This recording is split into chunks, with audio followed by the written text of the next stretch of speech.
Hi, sir. Why does your daughter look exactly like me? The question hung in the air, freezing Knox Wilder in place. He turned, and his heart nearly stopped. Standing before him was a little girl, identical to his daughter Myra. Same curls, same piercing blue eyes, even the same tiny dimple. But Myra was right beside him, gripping his hand. His mind raced. This was impossible. Then he saw her. Ivy. The woman who had vanished from his life 7 years ago. Their eyes met. Time stood still. "Knox," she whispered. And just like that, his world shattered. Secrets. Lies. A past that refuses to stay buried. Are you ready for the truth? Keep reading. The warm afternoon sun bathed Starlight Park in golden light, illuminating the bright banners, the spinning Ferris wheel, and the endless stream of families passing through the entrance. The air was thick with the scent of buttery popcorn and sweet cotton candy, blending with the cheerful screams of children as they raced to Quinn the rides. Outside the towering gates, just beyond the ticket booth, Ivy Quinn stood still, her fingers gently wrapped around her daughter's hand. Lila's small face was pressed against the metal railing, her brown curls bouncing as she craned her neck to take in the sight of the amusement park. Her hazel eyes, filled with innocent wonder, traced every ride, every colorful balloon drifting into the sky. "Mama, look!" Lila gasped, pointing excitedly at the enormous Ferris wheel. "It's the biggest one I've ever seen. Can we go on it?" Ivy felt her chest tighten. She had seen this coming the moment they walked past the park. Lila was still a child, no matter how much she tried to hide her disappointments. And today, the entire world was tempting her with the one thing Ivy couldn't afford to give. She reached into her pocket, fingers grazing the few crumpled bills and coins left from last week's paycheck. It was barely enough for dinner tonight, let alone overpriced amusement park tickets. "Maybe next time, sweetheart," she said softly, pushing back the guilt clawing at her throat. Lila's tiny shoulders slumped for the briefest second before she straightened up, forcing a bright smile. "That's okay. I just like watching." Ivy swallowed the lump in her throat. At 7 years old, Lila already knew how to pretend, how to act as if disappointment didn't sting. And that broke Ivy's heart more than anything. She crouched down and tucked a loose curl behind Lila's ear. "I promise, one day, I'll take you on that Ferris wheel." Lila's eyes shone with trust. "I know, Mama." Ivy bit her lip, willing herself to be stronger. She had been raising Lila on her own for 7 years, working long shifts at Rose's diner just to keep a roof over their heads. It was exhausting, barely scraping by, but Lila was worth every sleepless night, every sore muscle. But standing outside the gates of a world they couldn't enter, it stung. And then, at that very moment, she appeared. A little girl, stepping gracefully out of a sleek black town car, dressed in a delicate blue dress with matching shoes. Her dark curls, styled to perfection, bounced lightly as she took her father's hand. Ivy's breath caught in her throat. Because the girl, Myra Wilder, was Lila's mirror image. Everything about her was the same. The soft waves of her hair, the dimple in her cheek when she smiled, even the small birthmark just above her eyebrow. But where Lila's shoes were scuffed from years of use, Myra's sparkled in the sunlight. Where Lila's dress was slightly faded, Myra's was crisp and new. The stark contrast between them was a punch to Ivy's gut. "Mama?" Lila whispered, her voice trembling with something Ivy couldn't quite place. But before she could react, before she could grab Lila's hand and walk away, the little girl did something Ivy hadn't expected. She moved.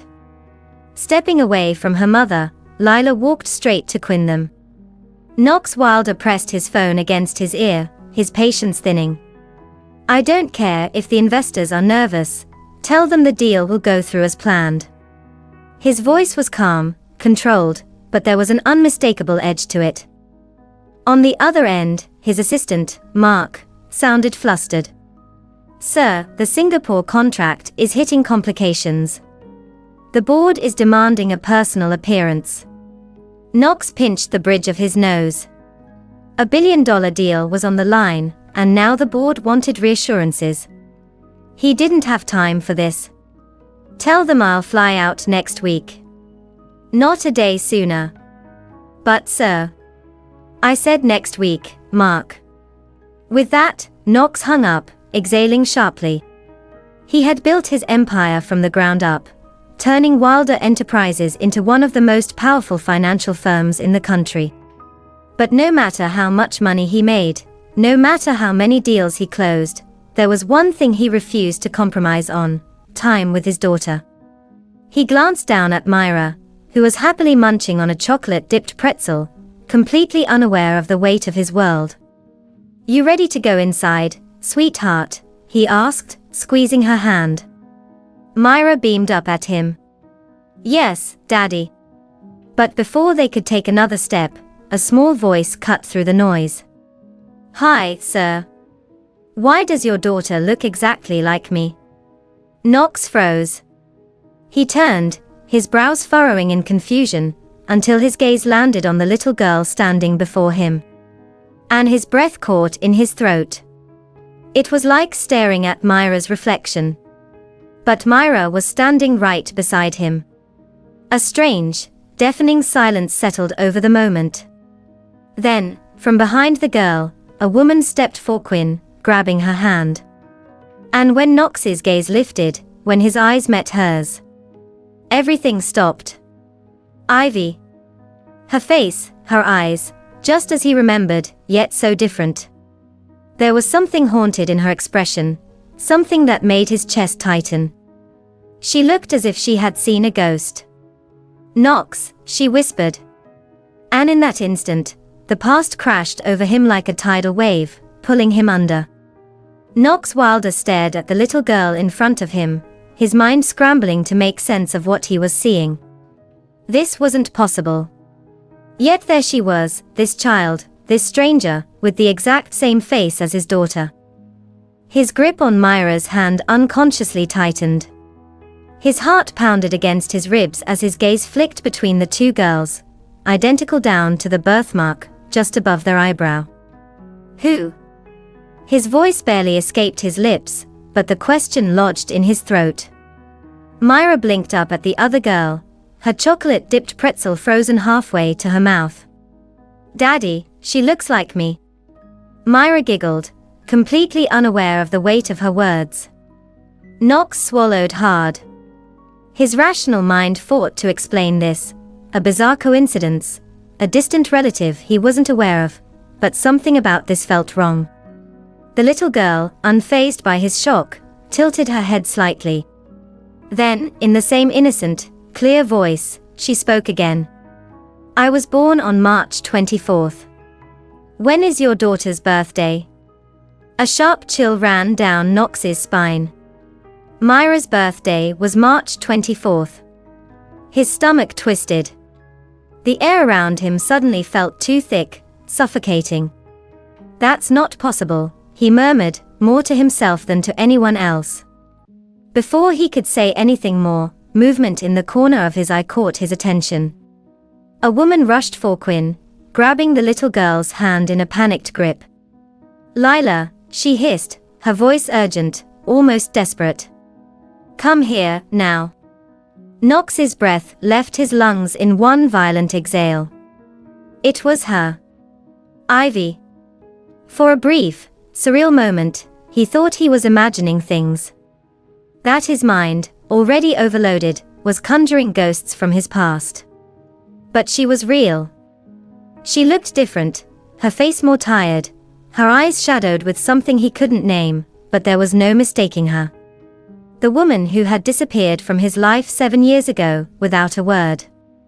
His body locked in place, his world narrowing to the space between them. She seemed just as stunned as he was. Her lips parted slightly, as if she wanted to speak, but couldn't find the words. Then, in the softest, most fragile whisper, she finally did. "Knox?" Hearing his name from her lips after all these years sent a shockwave through him. Everything else, the noise of the park, the weight of his phone still clenched in his palm, the confused look on Myra's face, faded into nothing. For the first time in years, Knox Wilder was completely unprepared. And he had no idea what the hell to do next. 8 years ago, New York City was alive at night, its skyline glittering like scattered diamonds, the hum of traffic blending into the laughter of lovers walking hand in hand down the streets. To Ivy Quinn, this city had always felt too big, too fast, like a world that didn't quite belong to her. Until she met him. Knox Wilder. To everyone else, he was untouchable, born into privilege, heir to the Wilder empire, a man who would never know the struggles of people like her. But to her, he had been the only thing that ever felt real in a world of cold ambition. They had met during her internship at Wilder Enterprises. She had been just another face in the sea of junior employees, working long hours, juggling part-time jobs, just to afford rent, until the day she had spilled an entire cup of coffee on Knox Wilder in the middle of the executive floor. He had laughed. Not the fake, polite chuckle of a billionaire tolerating an inconvenience, but a genuine, deep laugh that made her stomach flip. "Well," he had said, peeling off his now ruined jacket, "if you wanted to get my attention, you could have just asked." Ivy had blushed furiously. I wasn't trying to." "Relax, intern. It's just coffee." From that day for Quinn, he had noticed her. What started as playful banter in the hallways turned into late-night talks over takeout, which soon became secret meetings in his office, stolen kisses in empty elevators, whispered conversations where Knox confessed things he never told anyone else. "I don't want to be my father," he had murmured one night, lying beside her in her tiny apartment, his fingers tracing circles on her bare shoulder. "Everyone expects me to be just like him. Ruthless. Cold." Ivy had turned to him, brushing a strand of dark hair from his forehead. "You're not him, Knox." And for a while, it felt like they were unstoppable, two people from opposite worlds, defying the odds. But fairy tales never lasted. "You think this is love?" Charles Wilder's voice was sharp, laced with contempt as he poured himself a glass of scotch, his piercing blue eyes, so much like Knox's, staring at his son with utter disappointment. Knox stood rigid in his father's office, his fists clenched at his sides. "I don't think, Dad." "I know." Charles took a slow sip, then let out a humorless chuckle. "You sound like your mother when she was young. Naive.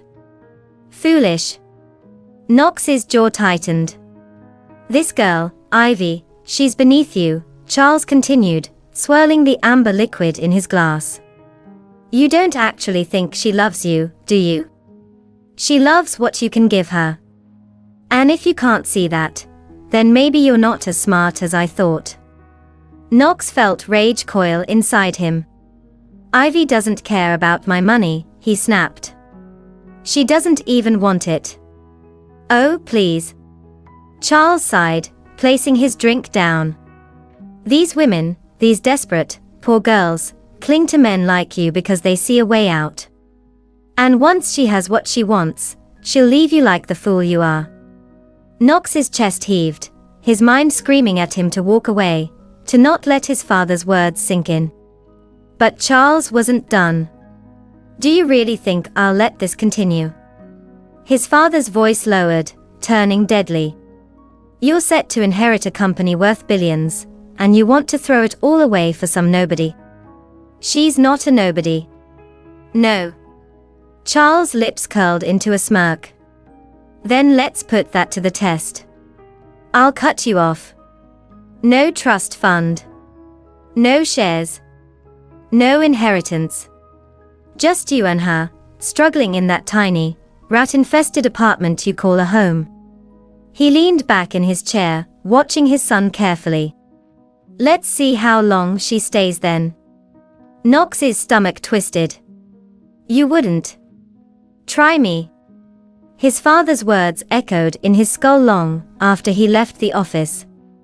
For the first time in his life, Knox Wilder was afraid. Ivy stood in their tiny apartment, heart pounding as she stared at the positive pregnancy test in her shaking hands. Tears welled in her eyes, not of fear, but of overwhelming joy. Oh my God, she whispered, pressing a hand to her stomach. I'm going to be a mom. The moment Knox stepped through the door, she ran to him, excitement bursting in her chest. Knox, I have something to tell you. But the look on his face stopped her cold. He was pale, his expression haunted. Ivy, we need to talk. Her excitement deflated instantly. What's wrong? Knox took a deep breath. My father is threatening to take everything from me. The company, my shares, my entire future. Ivy's brows furrowed. Because of me? Yes. His voice was tight. He thinks you're a mistake. Her stomach twisted, but she forced herself to stay calm. Then let him think that. Knox, we don't need his money.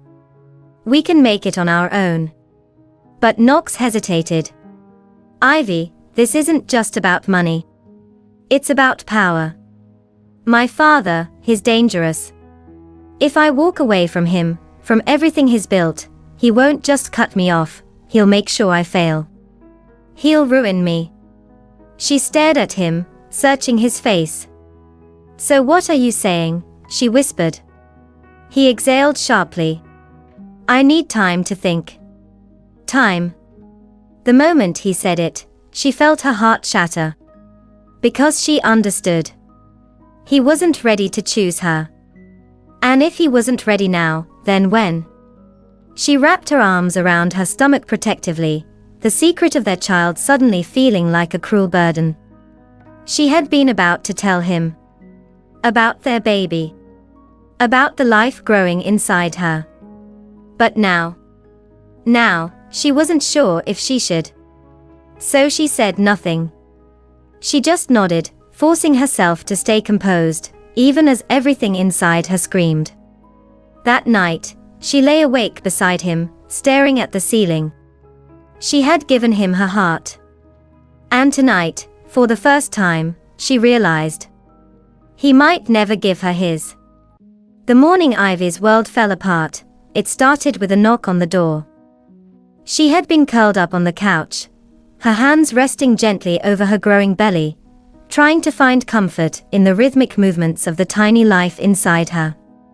She was exhausted, both physically and emotionally. Knox had been distant for weeks, buried in silent battles she wasn't allowed to fight with him.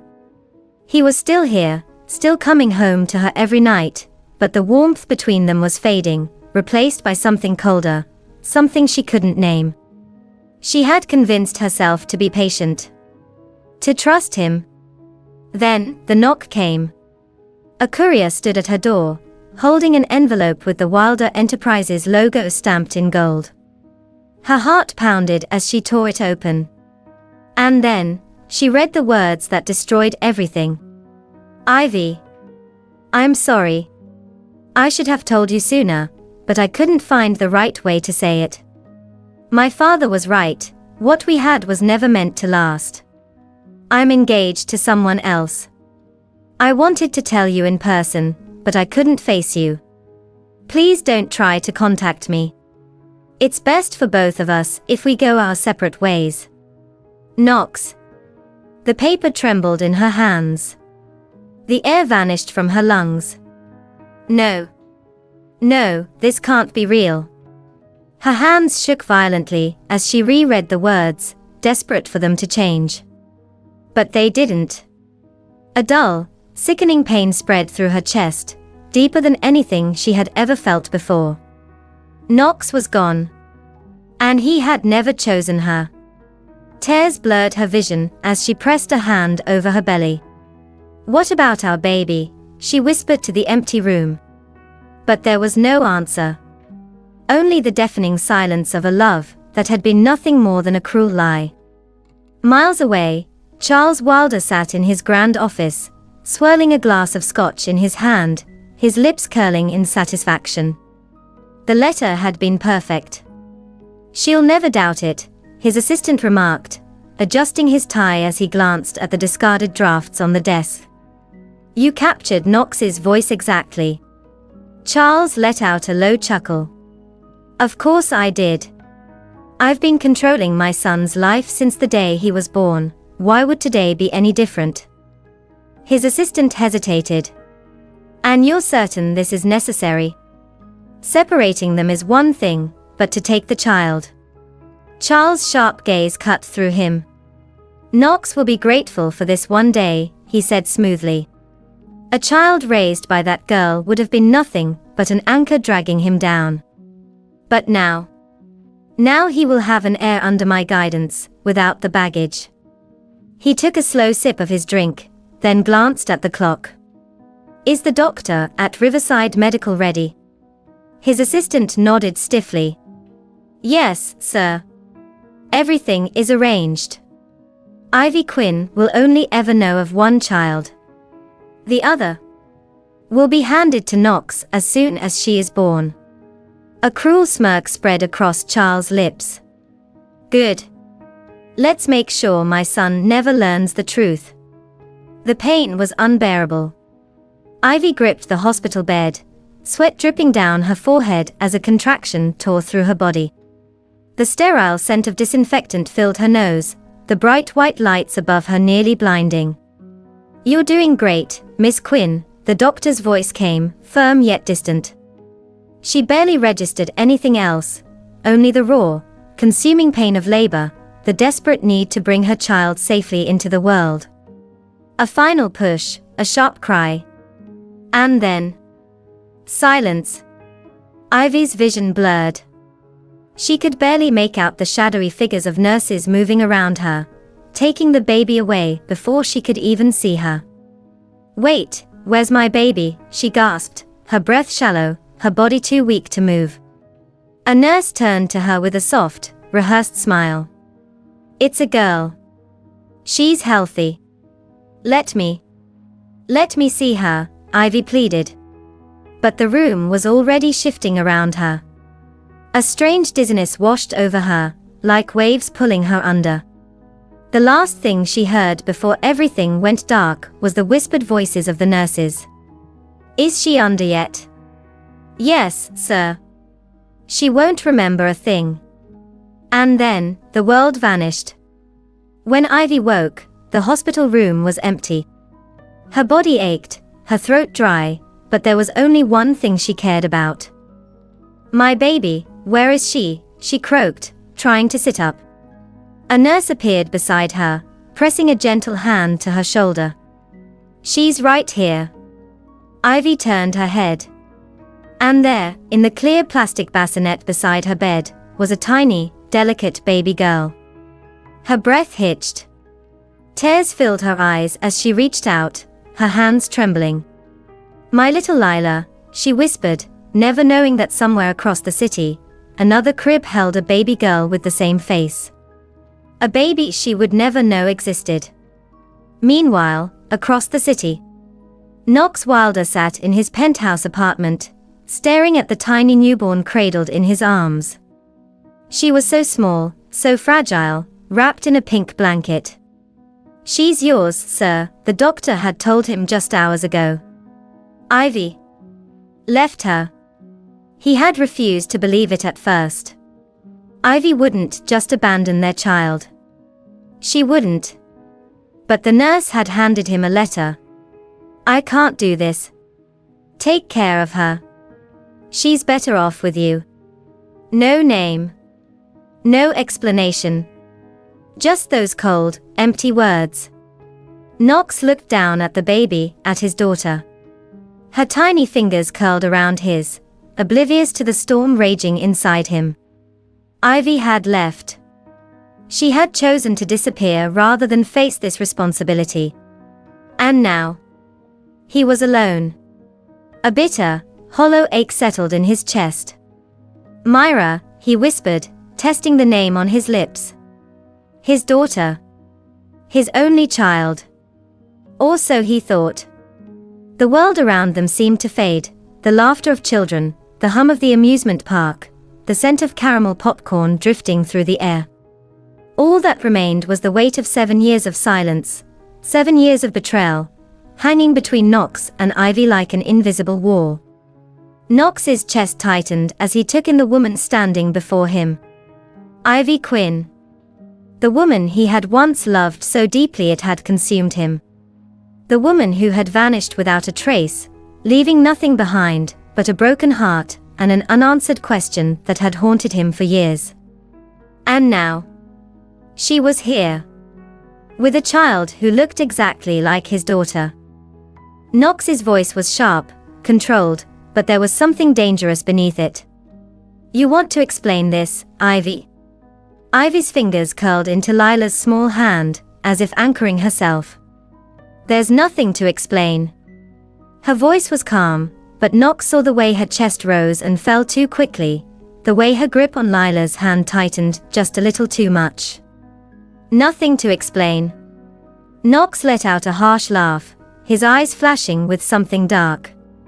He gestured to Queen Lila, then to Myra, who was still staring at the other girl in wonder. You're telling me it's just a coincidence that your daughter and mine are identical? Ivy flinched, but she lifted her chin. She's my daughter. That's all you need to know. Knox stepped closer, his gaze locking onto hers, his voice lowering into something cold. That's not all I need to know. His hands clenched at his sides. You disappeared, Ivy. I spent years wondering why. And now, you show up out of nowhere with a child who, he cut himself off, his breath sharp, who should have been mine. Ivy's eyes darkened, her composure finally cracking. Should have been yours, she repeated, her voice shaking with barely restrained fury. Are you serious right now? Knox's pulse roared in his ears.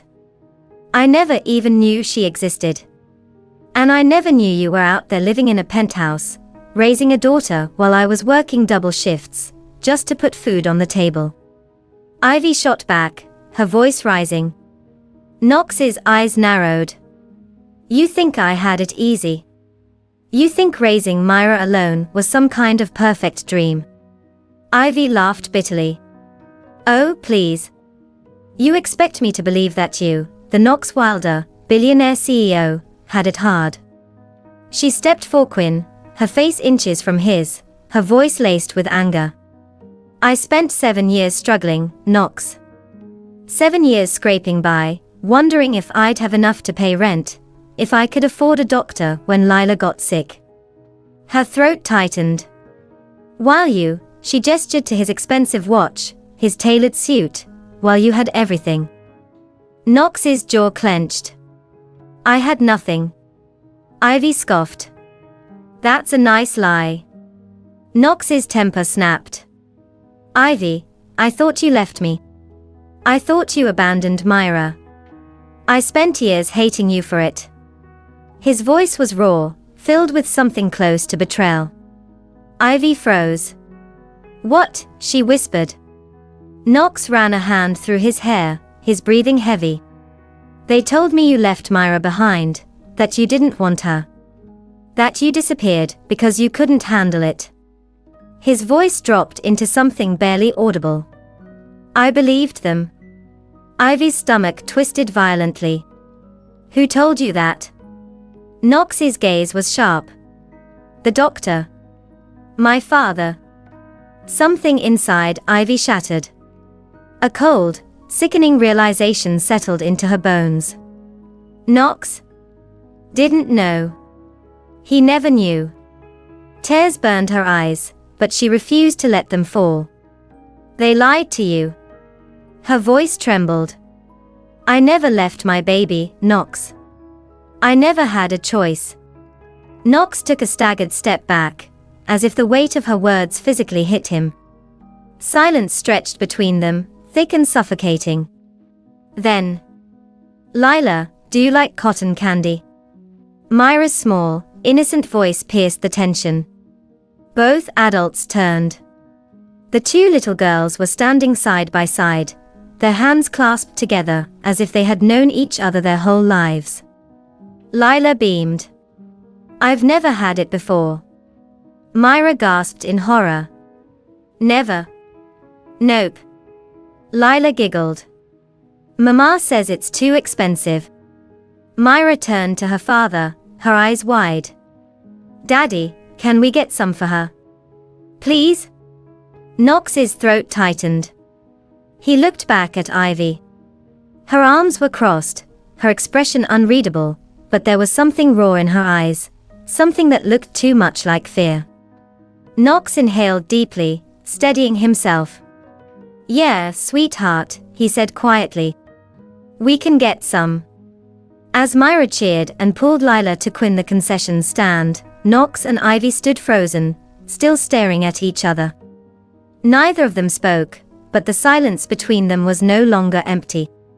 It was filled with secrets. With anger. With a truth neither of them was ready to face. The moment Knox Wilder left Starlight Park that night, he knew one thing for certain: Ivy wasn't lying. And if she wasn't lying, then his entire world was built on a monstrous deception.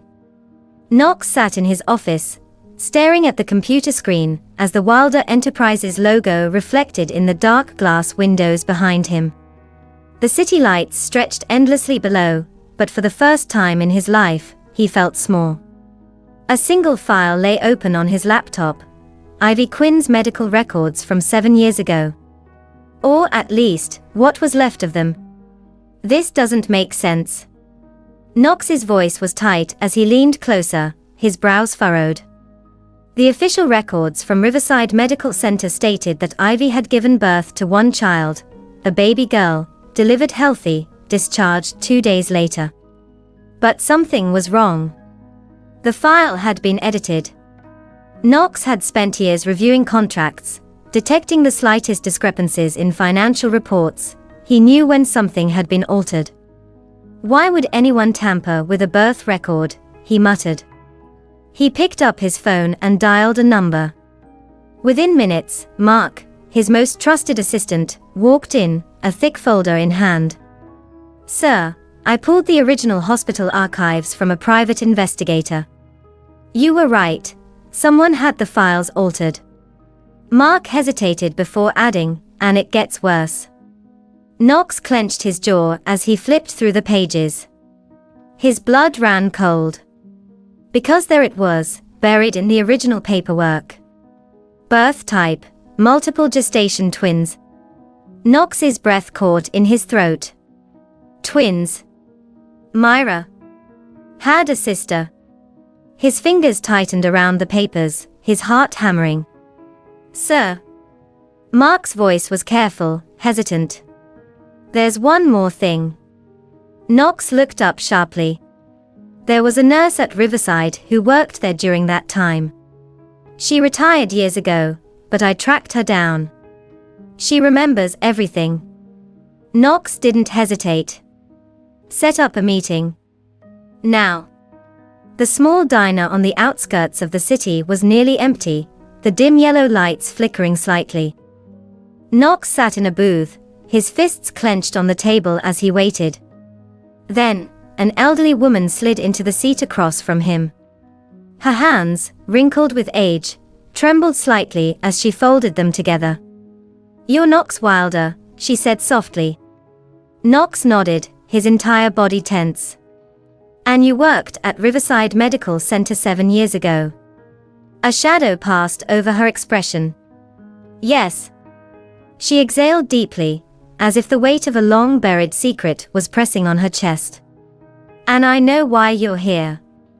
Knox leaned forward, his voice low and sharp. "Tell me everything." The old nurse swallowed, her gaze flickering with something close to guilt. "Your father, Charles Wilder. He gave orders the night your daughters were born." Knox's stomach twisted violently. "Daughters," he echoed, his voice barely above a whisper. She nodded solemnly. "Ivy Quinn gave birth to twins." The words were gentle, but they destroyed him. 2 baby girls. Healthy. Identical. Knox felt the room tilt around him. No, he breathed, but he already knew it was true. Your father didn't want Ivy raising a Wilder child. He paid the hospital to separate them. Knox's breath caught painfully in his chest. He took one of my daughters. His voice was shaking now. Yes. The nurse's hands trembled as she reached into her bag and pulled out an old, worn file, yellowed with time, but unmistakably real. Knox hesitated before slowly opening it. And there, staring back at him, was a newborn photo of 2 baby girls. 2. Myra and Lila. A strangled sound escaped his throat. His father had stolen his child. I didn't know what he did after, the nurse said softly, regret thick in her voice. But I knew one thing, he didn't want you to ever find out. Knox's hands clenched into fists, his knuckles turning white. For 7 years, he had hated Ivy. For 7 years, he had believed she abandoned their child. But it was all a lie. He destroyed my family, Knox whispered, his entire body shaking with rage. The nurse exhaled shakily. I should have spoken up sooner. I'm sorry. Knox's chest ached, his mind reeling. He had spent years thinking Ivy had been the villain. But in the end, it had been his own father who had betrayed him the most. Knox let out a shaky breath, his hands gripping the file so tightly it nearly crumpled. He's going to pay for this, he swore, his voice cold and unforgiving. Because now, he was going to get his daughter back. The storm had been brewing for days. Ever since Knox uncovered the truth about his stolen daughter, the weight of it had pressed down on him like a vice, anger, guilt, regret, the overwhelming need to make things right. But Ivy, she wasn't ready to forgive. And Knox wasn't ready to back down. Ivy slammed the apartment door shut behind her, her hands shaking with fury. You had no right, she snapped, turning to face him. Knox stood in the middle of her small, dimly lit living room, completely unfazed by her outburst. No right. His voice was dangerously low. You think I don't have a right to know my own daughter? Ivy's chest heaved. You don't get to just show up and act like a father, Knox. Her voice cracked with emotion. You weren't there. You didn't hold her when she cried. You didn't stay up all night when she had a fever, you didn't. Because I didn't know she existed. Knox roared, his frustration finally snapping. Ivy flinched, but her eyes remained blazing with fury. And you think that changes anything, she shot back. You think that erases 7 years of struggle. 7 years of doing this alone. Knox's jaw tightened. I can't change the past, Ivy. But I can damn well be here now. Ivy let out a hollow laugh, crossing her arms over her chest. Oh, sure. The billionaire suddenly wants to play daddy. Knox's hands curled into fists at his sides. This isn't a game to me. His voice was low, steady, but there was an edge of desperation beneath it. She's my daughter, Ivy. And I will be a part of her life. Ivy's heart pounded in her chest. She could see it, the raw determination in his eyes, the unshakable resolve, and it terrified her. Because Knox Wilder was a man who always got what he wanted. And what happens when you decide that your world, the private jets, the penthouses, the wealth, doesn't fit with a little girl who grew up with nothing? Ivy's voice was bitter, laced with fear. What happens when she's not enough for you? Knox's expression darkened, his blue eyes flashing with something dangerous. Don't you dare. His voice was almost a growl. Don't you dare stand there and act like I would ever think my daughter isn't enough. Ivy clenched her jaw, refusing to let him see how much his words rattled her. You say that now, she murmured, looking away. Knox exhaled sharply, running a hand through his hair, his frustration barely contained. "I don't just say it," he ground out. "I mean it. I want to know her, Ivy. I want to make up for lost time. And I swear to God, I won't let you shut me out." Her throat tightened. "She's my whole world, Knox. And she's mine too." The words hung in the air, raw and unfiltered. For the first time, Ivy saw it, the pain behind his anger, the longing behind his determination. This wasn't about power. It wasn't about revenge. He wanted his daughter. And that terrified her more than anything. Because if Knox Wilder decided to fight for custody, he had the money, the power, the resources. And she had nothing. Silence stretched between them, thick with unresolved emotions, old wounds, and a battle neither of them wanted but both refused to lose. Finally, Knox stepped closer, his voice softer now, but no less firm. "I don't want to take her from you, Ivy." His throat worked as he swallowed hard. "I just want a chance to be her father."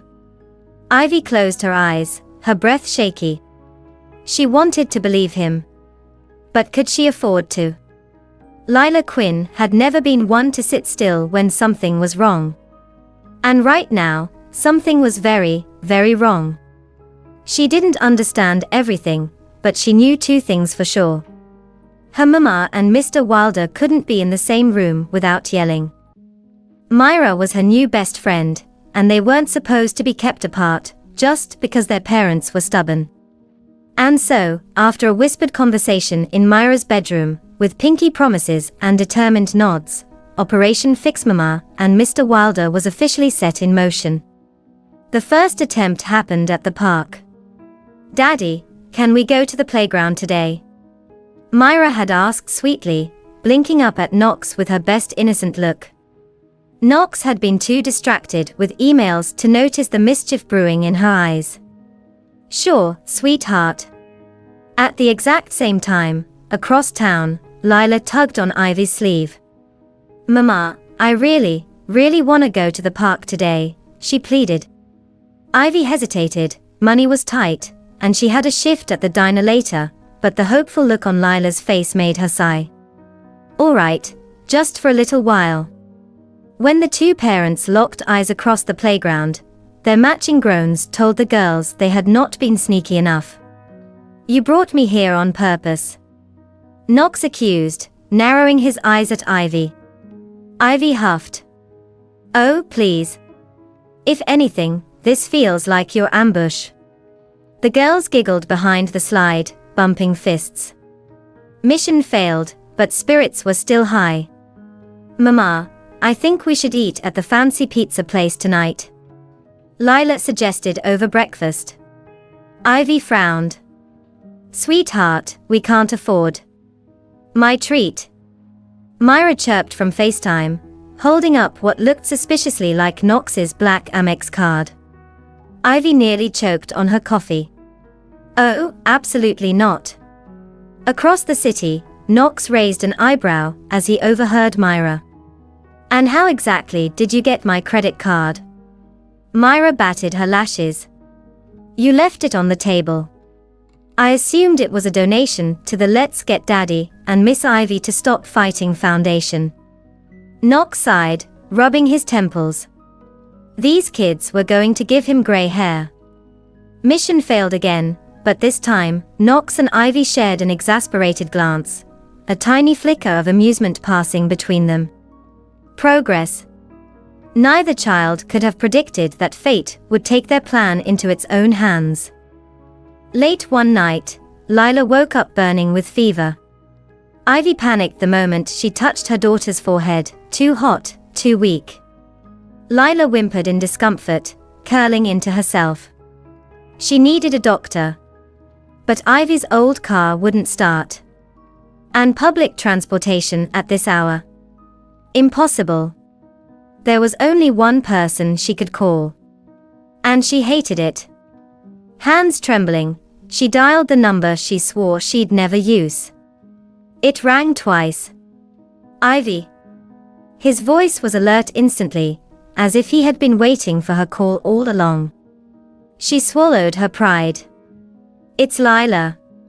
She's sick. I need help. There was no hesitation. I'm coming. Knox broke every traffic law getting to Ivy's apartment. By the time he reached them, Lila was half conscious, her small body shivering. Without a word, he scooped her up, holding her close against his chest. Sure, sweetheart, I got you, he murmured, brushing damp curls from her forehead. Ivy watched, her heart clenching. Knox wasn't just here out of obligation. This wasn't guilt. This was love. He didn't just want to be a father. He already was one. And for the first time, Ivy let herself believe, maybe, just maybe, Lila wasn't just hers anymore. Maybe she was theirs. Lila's fever had passed, but something had changed that night. Ivy saw it in the way Knox never left Lila's side, how he stayed up, cooling her forehead with a damp cloth, whispering to her even when she was too weak to respond. She saw it in the way he held her, as if afraid to let go, as if losing another second with his daughter would break him. And most of all, she saw it in Lila's sleepy smile when she woke up, looking up at Knox with half-lidded eyes and murmuring, "Hi, Daddy." And just like that, Ivy knew. She couldn't keep him away anymore. So, let me get this straight. Ivy crossed her arms, narrowing her eyes at Knox as they stood outside the brownstone house he had picked for them. You expect me to just pack up my life and move into a house that's 5 minutes away from your penthouse? Knox didn't even blink. Yes. Ivy scoffed. You do realize I have a job, right? A life? I can't just. I already got you a job offer at the best publishing house in the city. Knox's lips twitched. Pays twice what you're making at the diner. Ivy's jaw dropped. You what? How? Connections. He shrugged. And before you argue, it's your dream job, Ivy. You deserve it. Ivy swallowed hard. She hated how well he knew her. How easily he anticipated her walls, and found ways around them. She sighed, rubbing her temples. And this house? It's yours. Knox's voice softened. No strings attached. But it's close enough, so that Myra and Lila can be together every day.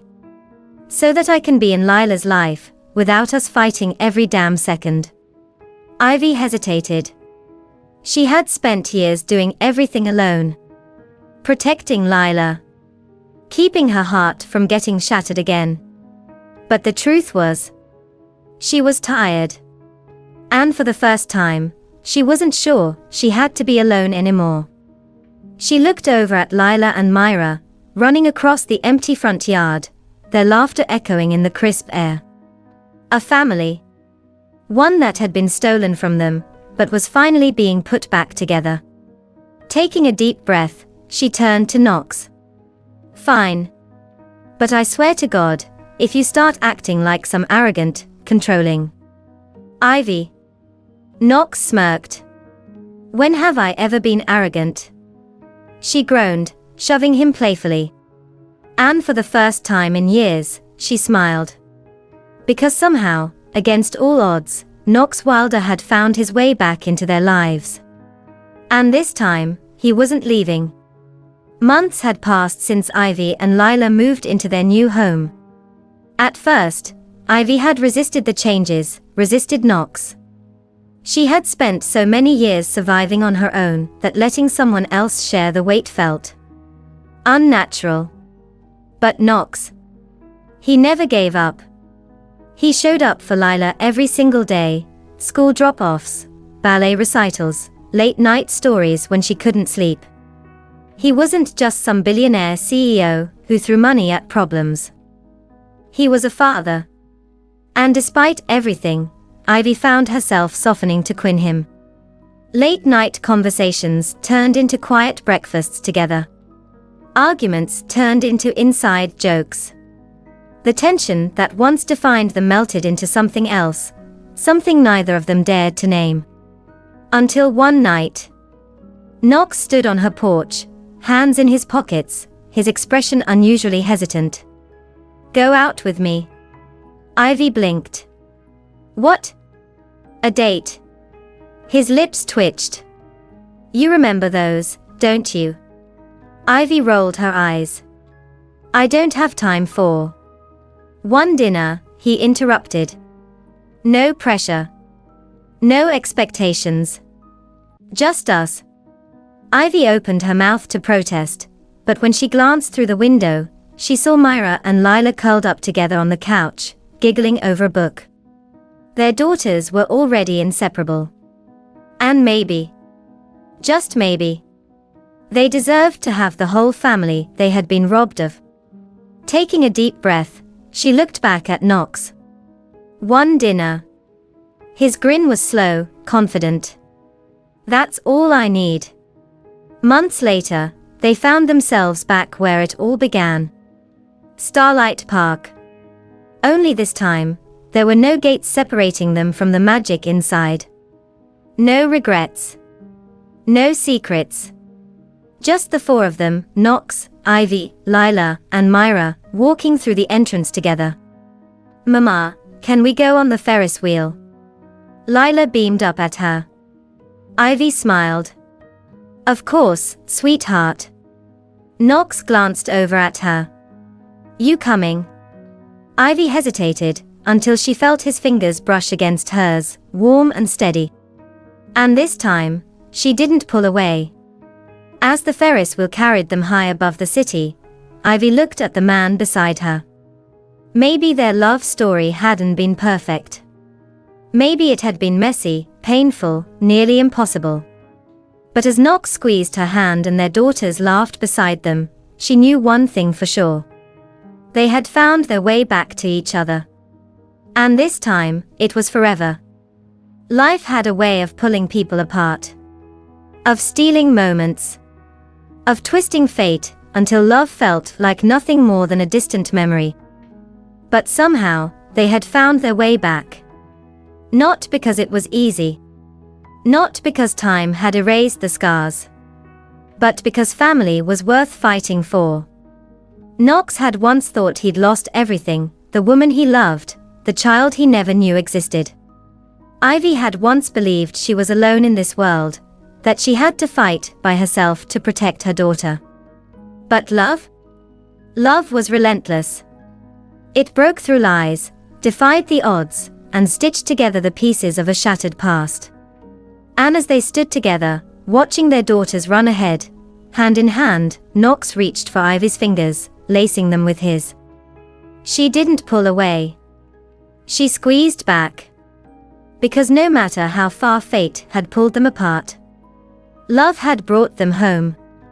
No matter how cruel fate may be, love and family will always find a way to reunite.